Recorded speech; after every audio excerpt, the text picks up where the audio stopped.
So good evening, everyone. You're all very welcome. My name is Kathy Brooks, and I am the Alumni Relations Manager for the College of Science here at UCD. And I'm delighted to welcome you all to this evening's In Conversation, Climate Neutral Dairy Farming. Thanks also for joining us this evening. And going on the numbers that we have here, it's quite clear that this is a topic that touches many of our alumni. So it's great to have so many of you here with us tonight. This evening's episode is part of our UCD in Conversation series, and it's hosted by our alumni team. So throughout this series, we welcome our alumni community from around the world to listen to fellow alumni, UCD academics and guests as they share their stories and ideas. The series also reflects UCD's Rising to the Future strategy and its 4 strategic themes. These themes are creating a sustainable global society, transforming through digital technology, building a healthy world, and empowering humanity. So we're delighted to welcome a terrific lineup here this evening. We have Professor Kevin O'Connor, who is Director of BioOrbic, that's Science Foundation's Bioeconomy Research Centre here at UCD. Kevin is also a full professor in the School of Biomolecular and Biomedical Science, and he will be leading our conversation tonight. Joining Kevin is Dr. Fionnuala Murphy, who is an assistant professor in the School of Biosystems and Food Engineering at UCD, and also a principal investigator at BioOrbic. And finally, we're delighted to have Enda Buckley join us this evening, who is Director of Sustainability with the Carbery Group. So this evening's format will be roughly 45-minute conversation between our panelists with a Q&A session at the end. So we'll aim to wrap up at around 8 o'clock. So please feel free to submit your questions through the Q&A function button at the bottom of your screen, and we'll get through as many questions as we can. So now it's my pleasure to hand you over to Kevin and to kick off this evening's conversation. Kevin?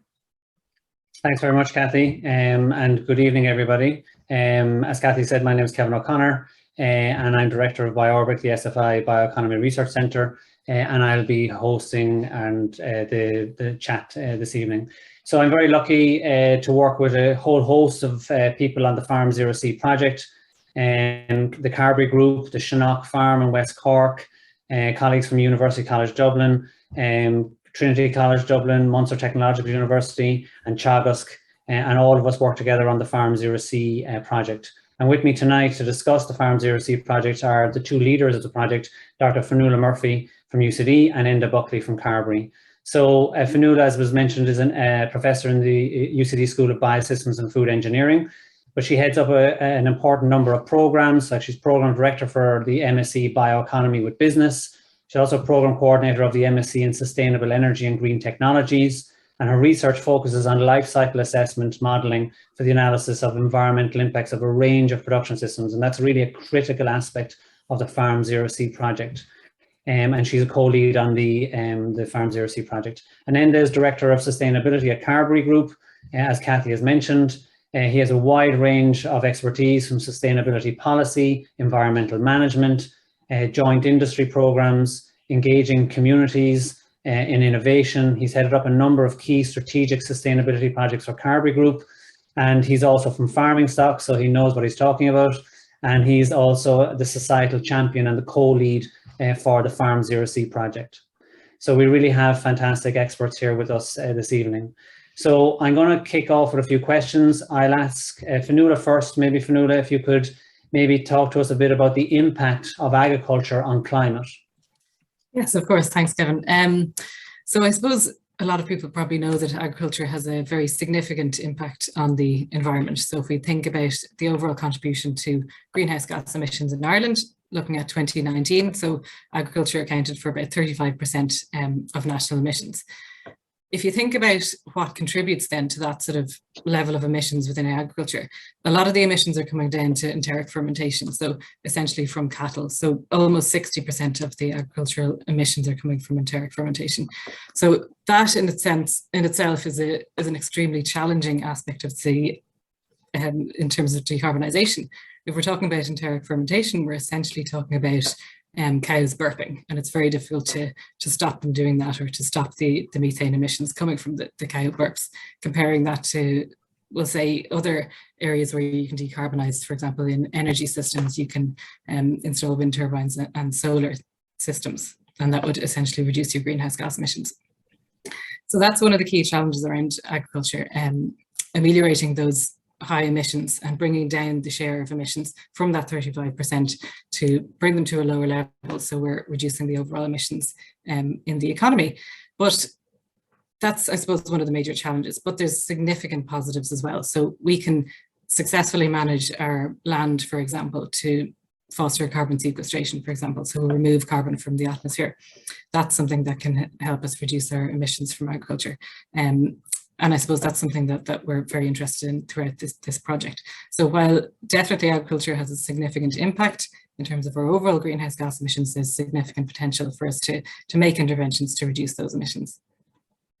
Fantastic. And so how do we, I suppose, Enda, how do we strike that balance? You know, agriculture on the one hand does have a climate challenge, it has an emissions challenge, but what about the other aspects of sustainability? You know, it's also about economics, it's about society. So how do we address those as well? Yeah, no, it's a good question, Kevin. And I suppose maybe to start with, it's probably no harm to maybe remind ourselves about, you know, what are the kind of social and economic credentials of the ag industry. So, like, if you look at the most recent CSO data, Kevin, for 2019, like there's over 164,000 people employed in the agri-food sector, which is very significant. 14.5 billion worth of exports. It's almost 10% of all the Irish merchandising exports. So, you know, very, very significant. If we look at maybe some of the more social elements, like there's 17,000 dairy farmers, for example, dairy farming families. You know, last year Irish farmers produced about 8.3 billion litres of milk from about 1.46 million cows. So again, you know, very, very significant number, I suppose. And if I just bring it maybe to a West Cork kind of picture, Kevin, you know, I can speak for Carbery, and Carbery is owned by 4 West Cork co-ops. So between the 4 West Cork co-ops and Carbery, there's over 1,500 people employed. And we have 1,215 farmer suppliers. So again, you know, I would argue, and we'd often hear said down here that, you know, the farming community is the lifeblood of many of the parish in West Cork.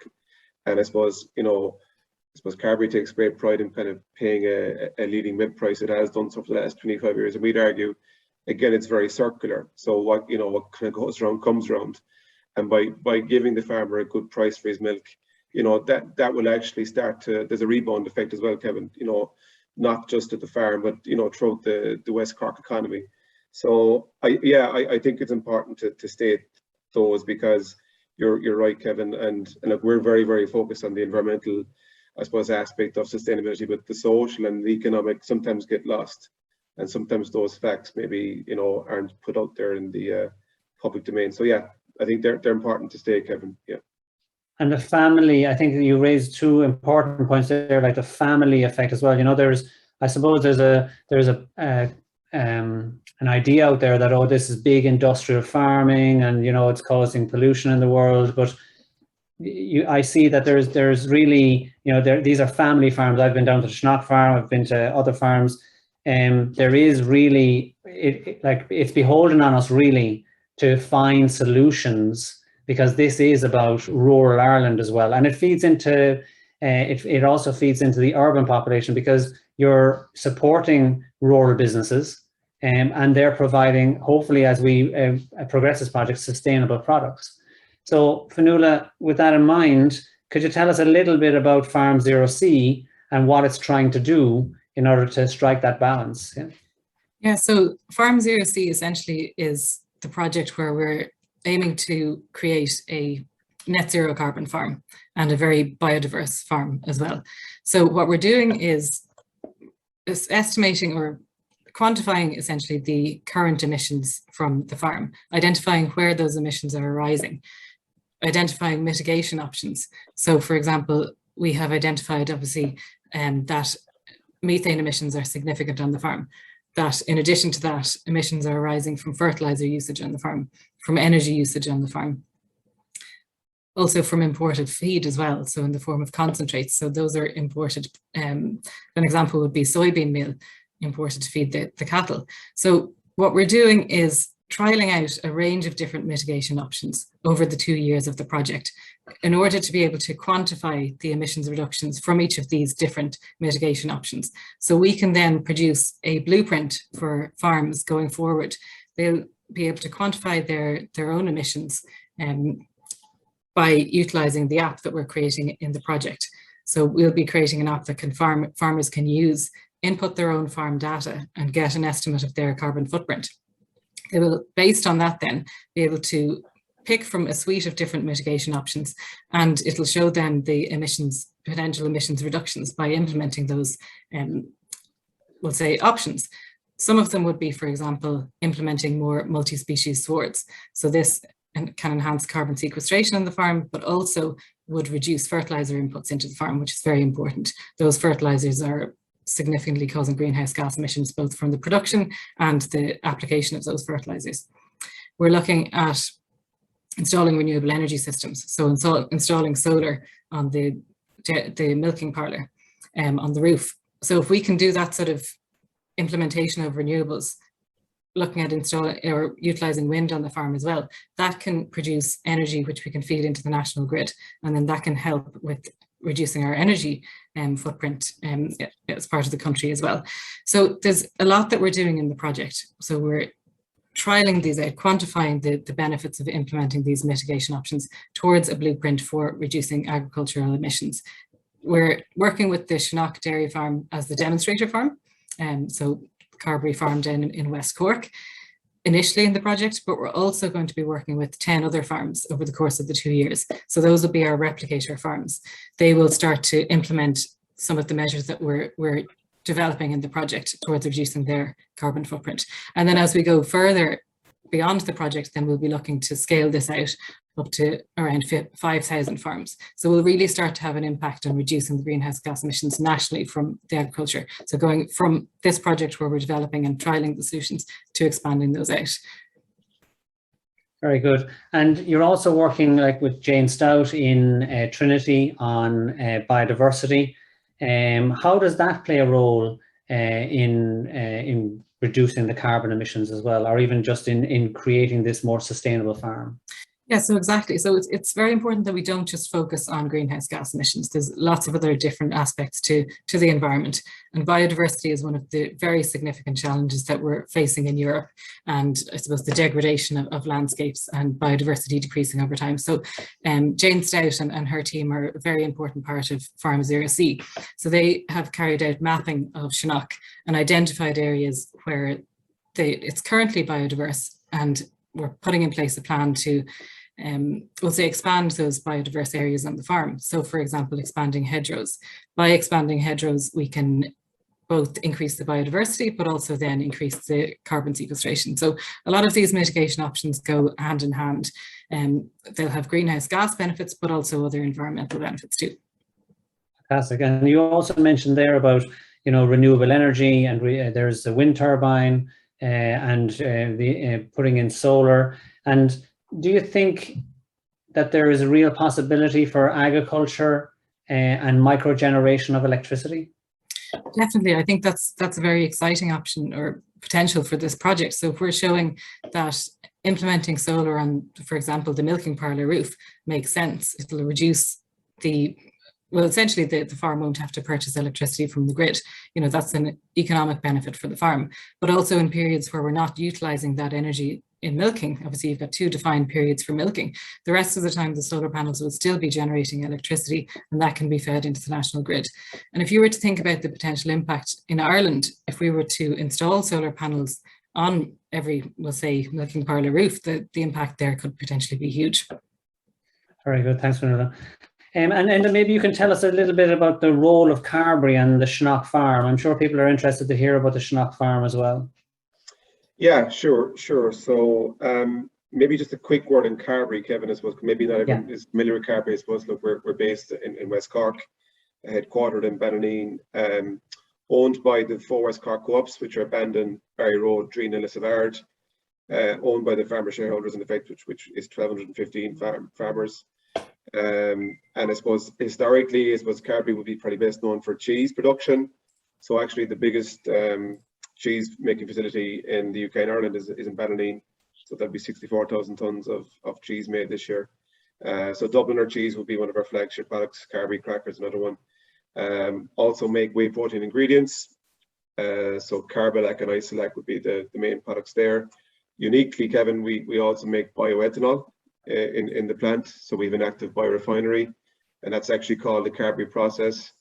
And yeah, they'd be the main products, I suppose. And there's also then a flavors element to the business that's called Synergy Flavors. So yeah, Shannock, I suppose then, right? Shannock is obviously a dairy farm. It was acquired by the West Cork Co-ops back in 2011. It was originally a beef enterprise, and I guess Carbery and the West Cork Co-ops acquired it because they were looking at the landscape of quotas ending in 2015, Kevin. And they said, look, you know, I suppose at the time there was a bit of excitement. There was, you know, quite a few new entrants trying to come into dairy farming. And the intention really was to kind of lay out a kind of a roadmap for farmers. You know, this is how you could do it with a low input system. So Shannock from day one, really, since the West Cork Co-ops acquired it, the emphasis was very, very much on low inputs, you know, maximizing the grass growth patterns. And, you know, they're getting up to 300 days grazing in Shannock. Very low meal fed, for example, so there's very, very little concentrate fed there. And very much, like I said, based on a grass management system. So yeah, and I suppose then, Kevin, that brings us up to kind of 2 years ago when we had our chat, I suppose, about the Farm Zero C concept. And you know, that kind of brings us up to today, I suppose, really, you know, it's the whole SFI process. And yeah, it's great to have the Farm Zero C project there now. Yeah, and I suppose it's important, maybe you can explain as well the rationale or the importance of having a commercial farm as a demonstrator. Yeah, no, we can understate this, Kevin. So, and again, I should have added, I suppose, Shannock in a typical year would have hundreds of farmers going through its gates, because again, it's a demonstrator farm by its nature. It's been very much, I suppose, leading the charge in terms of, you know, certainly on efficiency initially. Now it's very much on sustainability. So the fact that, and all its accounts are published as well, Kevin, so it's very, very much open book. Farmers can see exactly, you know, what the farm is making, and it's been very, very, it's been a very profitable enterprise, and I suppose that gives us courage as well, Kevin, into the future with this project. But that's huge, because whether we like it or not, and farmers are very, very savvy operators, you know, if they get any kind of sense at all that this is just, you know, research, or, you know, it's not real life, they'll be reluctant to replicate it, Kevin. So the fact that this is real, commercial, like I said, very much run on an open book basis, that gives farmers confidence to say, it worked in Shannock, I can try that in my enterprise.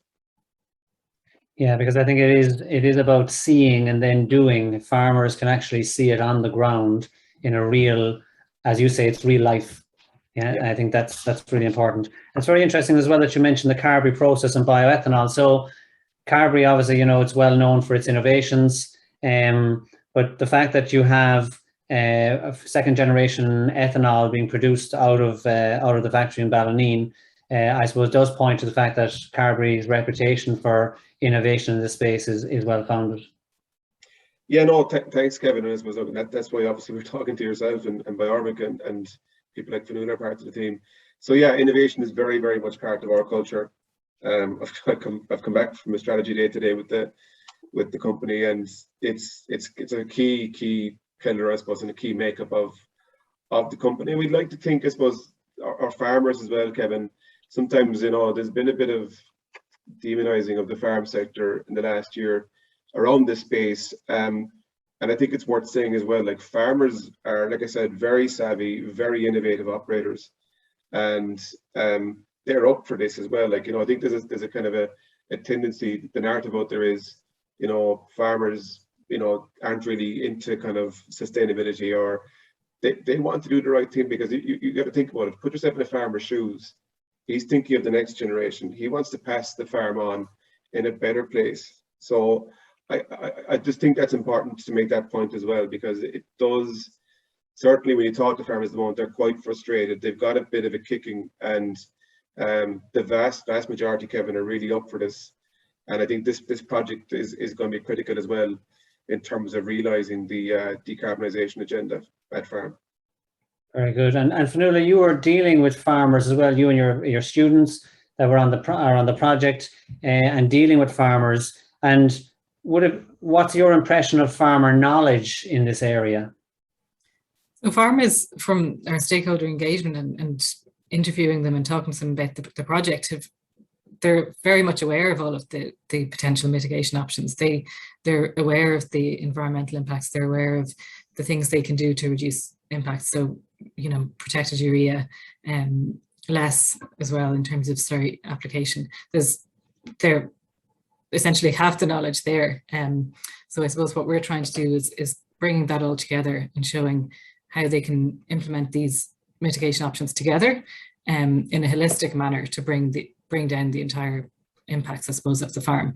But I suppose this is kind of what's great about the project, because, you know, we can be doing this research up in UCD, looking at, for example, doing the life cycle assessment. But it's really crucial that we're actually learning ourselves from the farms. They're the ones with the knowledge. They know how the land works. They know how the animals work as well. So it's that sort of important link with this project, with Carbery as the societal champion, giving us access to those farmers, both Shinnock, but also the farmers in the replicator farm as well. So it enables us to make and develop solutions that actually have a real world application.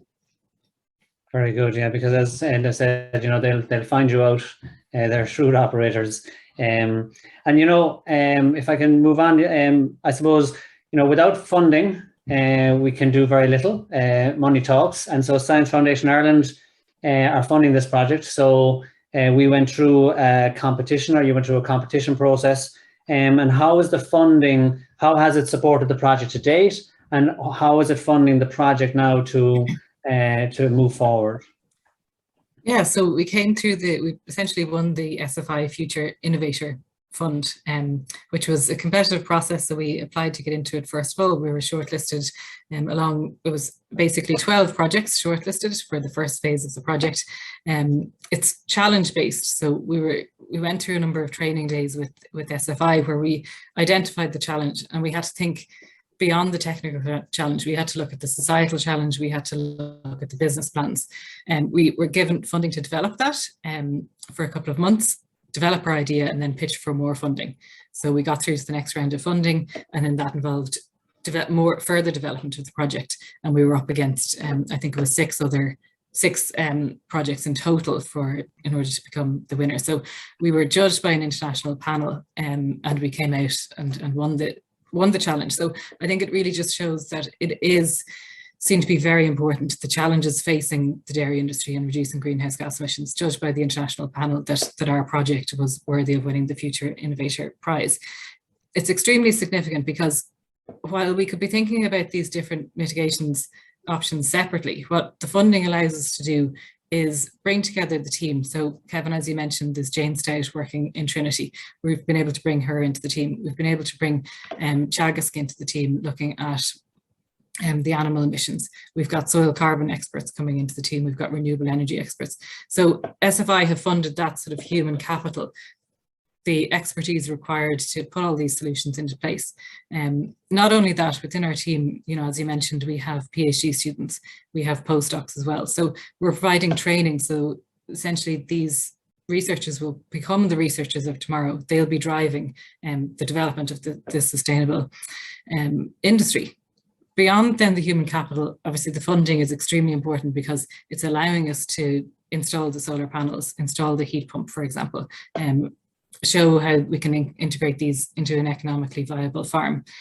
It's also allowing us to develop, for example, the biorefinery that we'll be trialling on the farm too. So for example, taking the fresh grass, pressing it, producing a press cake, which can be fed to the cattle, reduce nitrogen emissions from the cattle, but also as it's a biorefinery, we'll get a range of other valuable products out of it. So all the equipment is being funded by the farm, by the project award from SFI. And then very significantly, the SFI funds also cover the engagement. So the stakeholder engagement is a key part of the project, demonstrating the the mitigation options on the farm. So as Enda mentioned, Fionnuala is a demonstrator farm. So there's hundreds of farmers coming in. They'll be able to go in and see, for example, multi-species swords sown on the farm. They'll be able to come in and see the impact of utilising the solar panels in terms of reducing greenhouse gas emission or reducing energy consumption of the farm. And that's all being funded by SFI. So essentially, we'll be trying to get as many people as possible into Fionnuala to see how we're implementing these different options on the farm towards reducing emissions.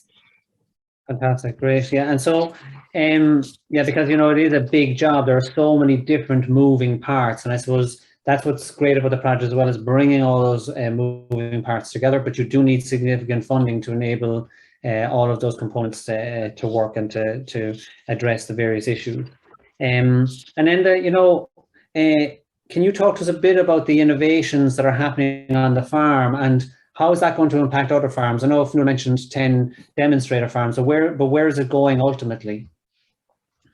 Yeah, so I guess if we talk about some of the innovations, Fionnuala has touched on, for example, I think the multi-species swords, and again, even that terminology, Kevin, I'm conscious of it. It's quite jargony.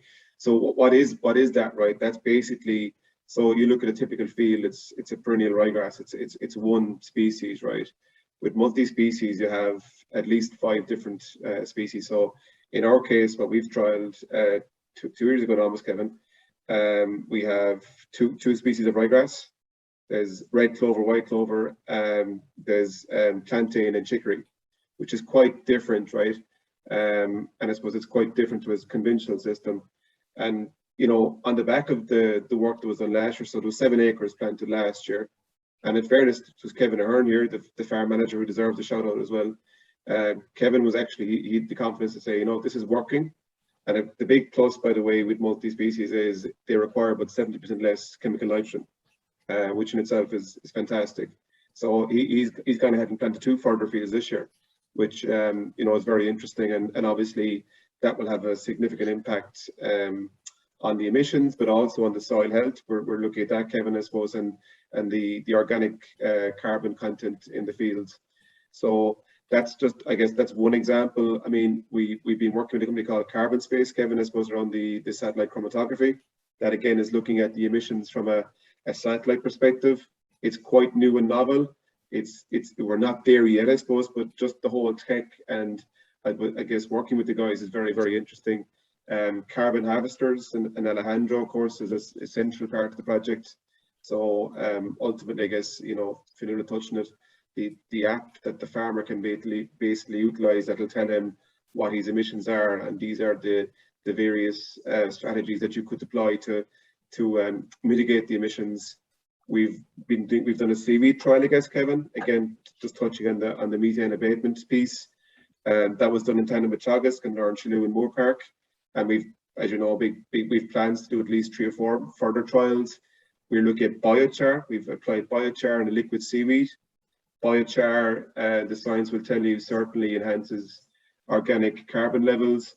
And I suppose the liquid seaweed, again, just doesn't have that chemical end content. So we just want to see how that combination will work. We have a GPS-aided fertilizer spreading, which isn't that unique, I guess, any longer, but that is the case in Fionnuala. I should mention clover, I suppose, Kevin, has been a big part of the Fionnuala story to date. And also probably worth mentioning, actually, because I don't think we've mentioned it yet, but I suppose we've now, again, thanks to the money, Kevin, we've got a project manager, Gavin Hunt, who's on the farm now nearly 6 weeks, and in fairness, them has really hit the ground running. And of course, we've Emma Sherlock, a farm researcher as well. And Emma's doing extensive work on the clover at the moment, doing clover measurement. I think it's worth mentioning as well, Kevin, because it often gets lost in this debate around emissions, is breeding. So there's a thing called EBI, which is Economic Breeding Index. And again, Fionnuala would be in the top percentiles for EBI. So they've done extensive work with Teagasc over the last 10 years in, I suppose, developing a cow that's highly efficient. And I suppose through work that ICBF and Teagasc have done, that has shown actually that cow with a high EBI, she's ultimately better for the environment as well. She's actually, in her lifetime, she'll produce less emissions.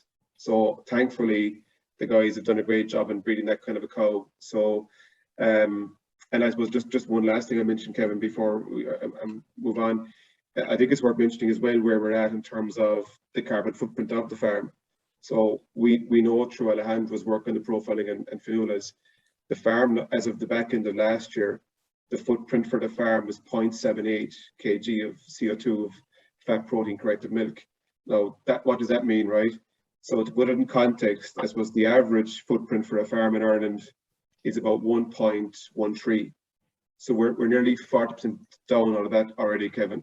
So you know, it's going very nicely, I suppose, is the point. And you know, our ambition, as you know, Kevin, is to be climate neutral by 2027.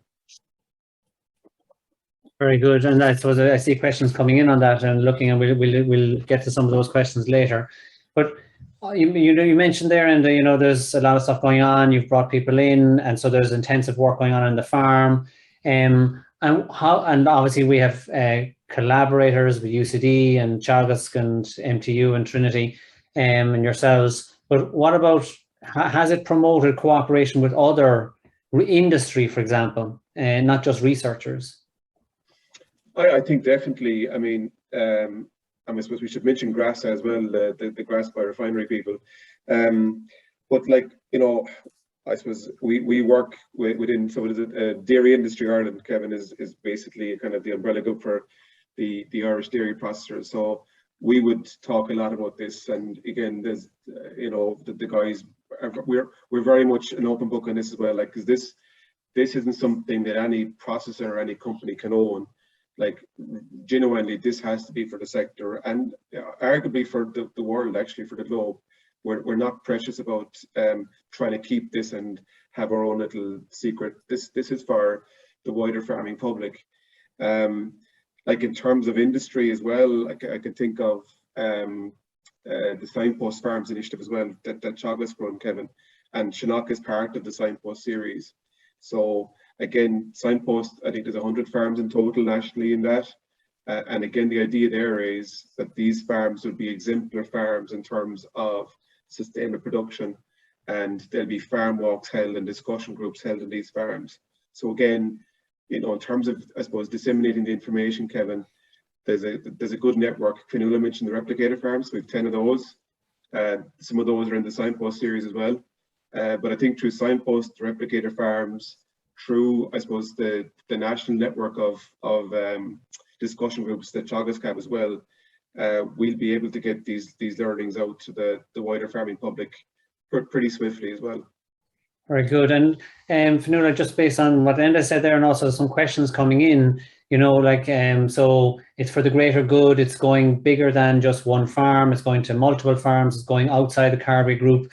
And I suppose a question came through there as well on, you know, are we looking at farm scale? Are we looking at catchment level? Are we looking at what a regional level? Where do we look to for carbon neutrality or climate neutrality? At what scale should we be looking at? So I suppose specifically in this project, we're focusing mainly on Shinnock, so one farm in West Cork, while also expanding that out to 10 replication farms. Not necessarily at the catchment scale, but obviously the scale of rolling out our plans to those 10 farms. If we were to think about how this would go in the future, and if we were to get greater uptake, we'll say, of our mitigation options here, then you could have obviously emissions reductions at a wider level. Within farming, obviously, you know, you're talking about great regional differences across the country. And what we're doing in the project, one of the key outputs is the app, so the Farm Zero C app. So that will allow farmers to input their own data, so production specific data for their own farm. So that will be something that they will be able to look at getting specific. As Enda mentioned there, Shinnock, the carbon footprint is quite low. Another farm would have a higher carbon footprint, but they'll be able to, by putting in their data, estimate where the contributions are being made in terms of greenhouse gas emissions, and look at modelling or choosing mitigation options, and then the app will show them what the potential emissions reductions are. So I suppose learning from this, will go beyond the 10 replicator farms. So it can be potentially applied, you know, at the country level, and even going beyond that as well. Very good. Yeah, and I suppose that the idea is that you create critical mass, I suppose, by getting this out, sharing the app and getting people to use it, then we can actually start to analyze what does it look like now in a catchment area or wider. And I saw a question coming in there on herd size. You know, is the herd size going to stay the same? Is it going to get smaller? Is it going to grow? How will we compare the baseline now to the future if the herd size starts to change? And maybe, I don't know, with your LCA, if you might have an answer for that as well. Yeah, I suppose, look, there's been a lot of comment, Kevin, in the last week or so, because the sectorial targets for industry are due. But like, certainly all of the narrative, even I see the IFA president, which, you know, I think is fairly clear, is talking about the stable herd that Taoiseach has mentioned, that the Minister for Agriculture. So I would say the expectation, Kevin, is we're now looking at a plateau and stable numbers. That would be my expectation, anyway, Kevin. And probably worth mentioning as well, we touched on it earlier, like, because again, there might be perception that there's these big, you know, I think you used the word, Kevin, industrial farms. Like, we're like, I think we need to be very clear here as well. Like, in Ireland, that doesn't really exist. There might be very, very few exceptions, but the average herd size is 87 cows, and it's family farms. So I think, you know, again, to be fair to farmers, we should maybe make that clear as well. But I think for me, Kevin, it's stable herd going forward. We're not going to see the days of the big expansion are over. Yeah, and Fionnuala, did you want to come in on that? Whether does the herd size change affect the life cycle analysis or the quantification? Yeah, if you're going to reduce the herd, you know, you're going to reduce greenhouse gas emissions. Obviously, you're going to be avoiding methane emission to a certain degree. But if we can show in the project that we can significantly reduce the impacts by implementing biorefinery processes, for example, by implementing or feeding, we'll say, like, for example, if we're talking about the seaweed trials for reducing methane emissions, research has shown that by feeding small amounts of seaweed, you can reduce methane emissions by about 30%. So that's one of the parts of the project we're carrying out, the feeding trials, feeding very small amounts to the cattle. So if, you know, we can actually achieve that, a 30% reduction in emissions, methane emissions from feed additive, seaweed feed additive would be massive. And if you could roll that out across the dairy industry, you'd get a very significant reduction. So I think with this project, if we can show that the emissions are possible by making these changes, by maintaining the profitability of the dairy industry and keeping those jobs, because as Enda said, it's a very important industry for Ireland, very important industry for rural Ireland as well. So we should take the opportunity to decarbonise. We can do it, and we need to, essentially what we're showing through this project is how to do it. And as I mentioned, there's the energy piece as well. So if we can decentralise energy or contribute to decentralised energy generation, that's going to be very, very significant as well. So if you think about, just thinking, I suppose, about over the summer in terms of our current renewable energy. So we've got a lot of wind power, but on days where the wind is not sufficient to generate, those are the sort of days where you potentially be generating high levels of energy by solar. So if we can roll out solar on farms across Ireland, we're going to have very significant reduction in the energy emissions in the country as well. So while we're reducing the emissions from agriculture through a lot of the innovations in Farm Zero C. By going further, then we can also have an impact in reducing the emissions from the energy sector. So it's a win-win for both sectors, I think. Yeah, so it's fair to say so that it's not really a silver bullet. There are multiple different approaches to solving this problem. Exactly. That's it. And that's, I suppose, coming back to, again, the challenges in agriculture. For agriculture, there isn't one silver bullet, and there won't be. So it's about implementing, looking at the different sectors, looking at the land emissions, looking at the animal emissions, and also looking at the benefits there. So looking at carbon sequestration, quantifying carbon sequestration, and reducing fertilizer inputs, for example. So there's a lot that we need to explore, and we're looking at, I suppose, a lot of those aspects in the project. Very good. And one of the questions came through there was that, we talked a lot about mitigation, climate mitigation strategies, but what about adaptation? So people have questioned, there'll be droughts, maybe there'll be too much water. What's going on the farm? Or are we doing anything about that aspect, about adaptation to climate? Yeah, I would argue that some of our interventions are in that space, Kevin. I mean, for example, if we go back to the multi-species, right? If you take two of the species there, the plantain and chicory especially, they've got a very unique root structure, Kevin, that is much deeper than a ryegrass. So they can actually go way further down into the soil than a typical ryegrass. And you might add, what's the significance of that? Well, in a drought scenario, Kevin, and this has been proven globally, the chicories and the plantains, they thrive actually because they're able to obtain water much further down.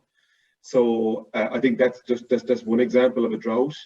I mean, I suppose it's worth mentioning as well, Kevin, I suppose we kind of have a pillar dedicated to water here as well, and water quality is something we're very, very obviously very interested in and want to absolutely get right. So Aoife Feeney, I suppose my colleague, is leading that. And certainly looking at, you know, ways of where can we actually be smarter on water use as well. Because there's an energy impact as well, Kevin, with water. You know, there's obviously pumping costs, etc. So no, I think, okay, let's be clear. I guess it wasn't why we went at this, but I think there's definitely elements of the project that are in the adaptation space as well. Yeah. Do you want to come in there, Fionnuala? Yeah, no, that's exactly it. I think also in terms of while we're looking at the potential of varying the feed as well, so reducing importation of soybeans, for example. So Enda mentioned that there's low feeding of concentrates in Shannock, but if we're thinking about the broader, I suppose, dairy industry, displacing those imports with a local source of food would potentially, I suppose, mitigate some of the potential risks with international trade of different feeds. So that maybe comes into it as well. Yeah. And a question came in as well about funding. Yeah, who's going to pay to decarbonize? Yeah. So I don't know if either of you want to take that, or Enda, maybe I can start with yourself.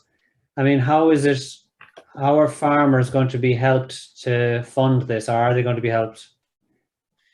Yeah, it's a good question, Kevin. I think there was some announcement earlier. I didn't see the details, but the European cap payments obviously will have a big impact on this, Kevin, as to how they're, I suppose, circulated to farmers. So that would be one. I mean, I'd like to think, Kevin, that, you know, in terms of opportunities here, I think there's a real opportunity here around carbon. I suppose that's something as well we're doing in the project, is that we're actually in the first instance actually measuring how much soil, how much carbon is being sequestered. And I think once we've that established, we can then say, okay, yeah, this is how much it's sequestering, and can we actually look at maybe banking that? And I think as a sector, Kevin, there's definitely, certainly through my lens, there's opportunities there for farmers to actually bank carbon and actually trade it. So I think there's a potential funding mechanism. They're not saying it's going to fund everything.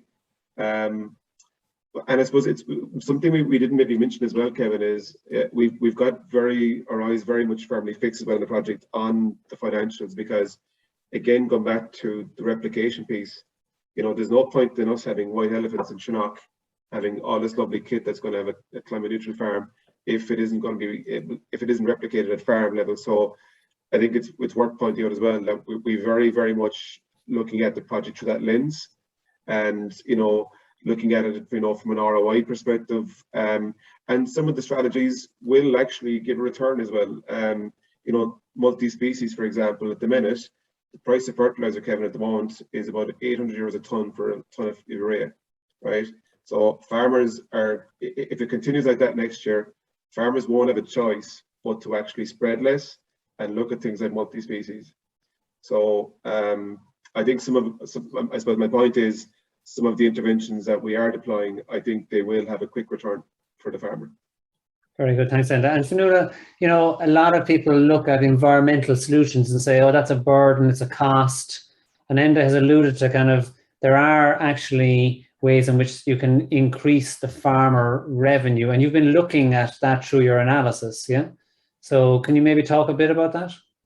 Yeah, so exactly. We've been looking at the on-farm costs. So as Enda mentioned, if you can avoid we'll say, usage of your imported fertilizer into the farm, you're going to have, by avoiding that, you'll have, you know, a saving on the farm.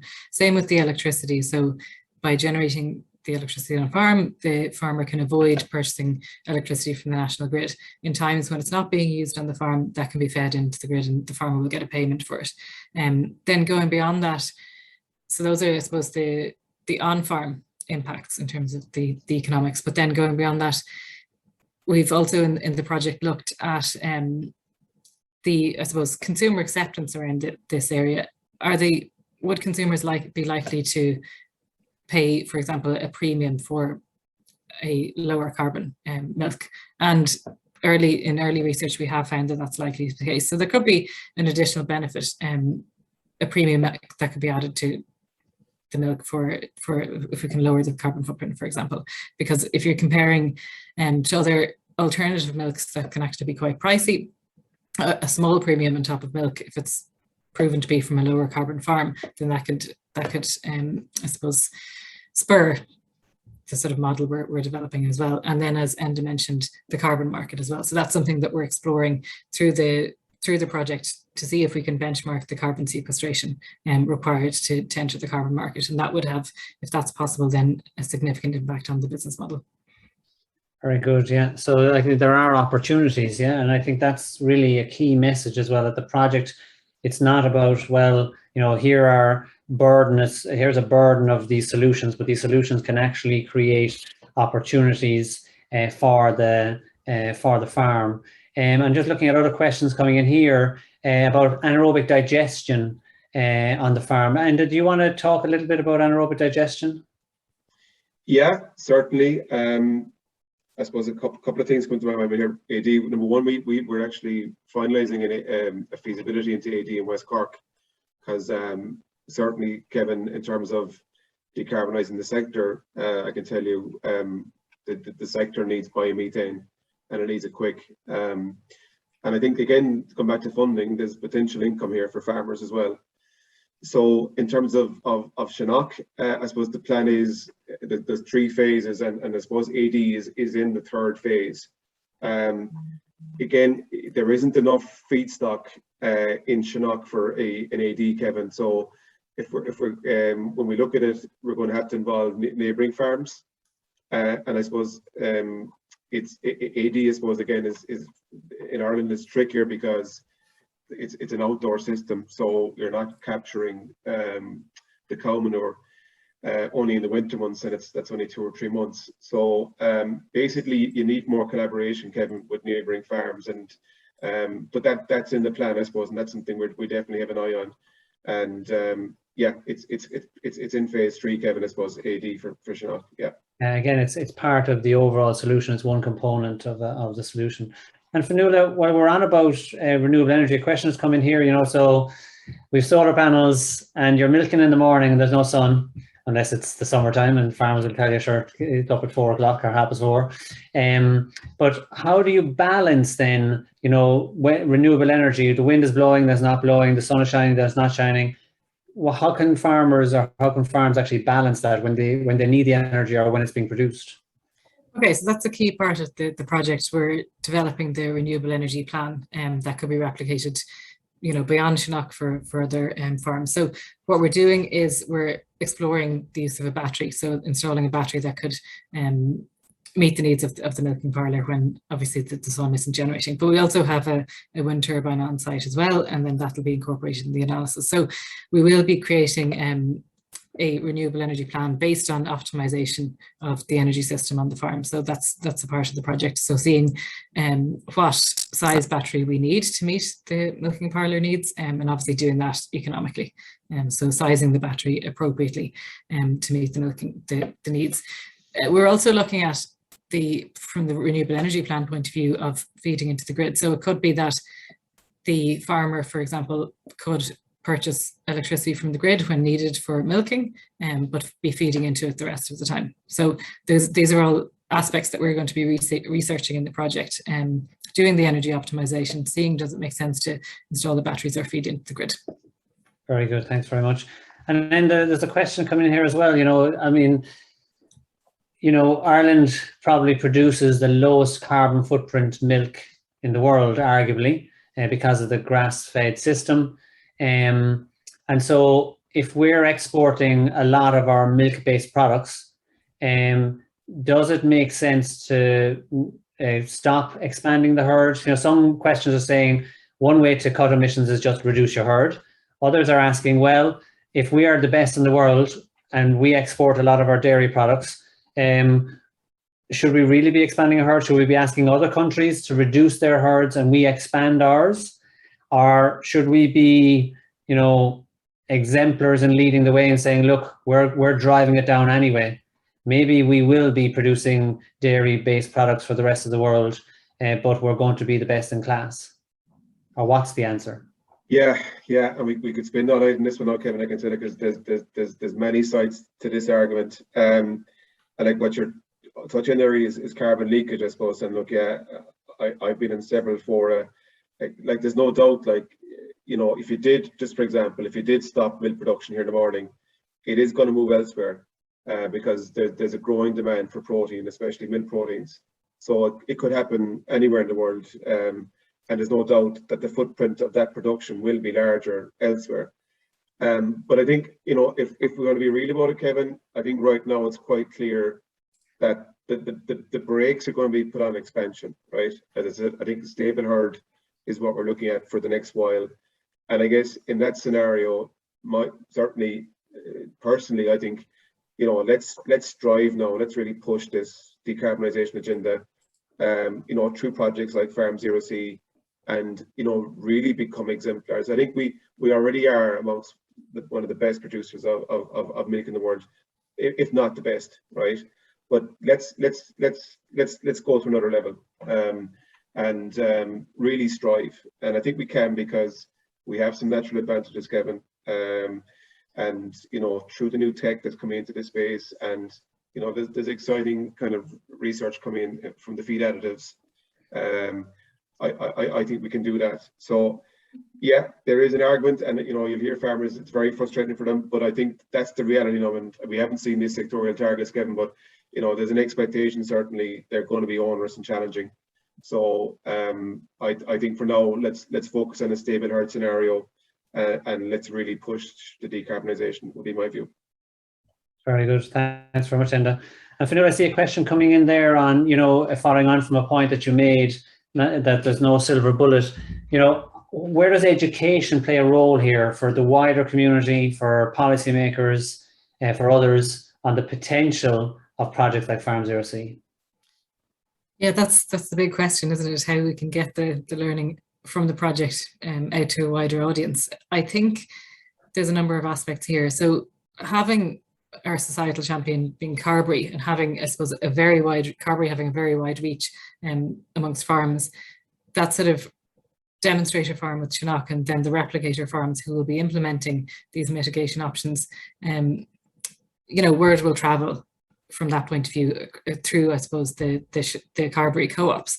By linking with Teagasc as well, we have that link into the signpost programme. So some of our learnings will feed into them, some of their learnings will feed into us. From a wider point of view then of the dissemination of the results, it'll be very much, I suppose, it's very much a plan for the project. So generating, we'll say, maybe policy position papers out of the results of the project that we can disseminate at various different events around the country. And the team will be presenting widely on the results of the project. If we come back, I suppose, to communities, and we'll say, you know, agriculture in general, we've got a very unique opportunity being, I suppose, based in UCD. Some of the learnings from the project can feed into the undergraduate agriculture degree, for example. It can be an exemplar project that could be used there. So not only that, within the team, as mentioned, we're training the PhD student and we're training postdocs.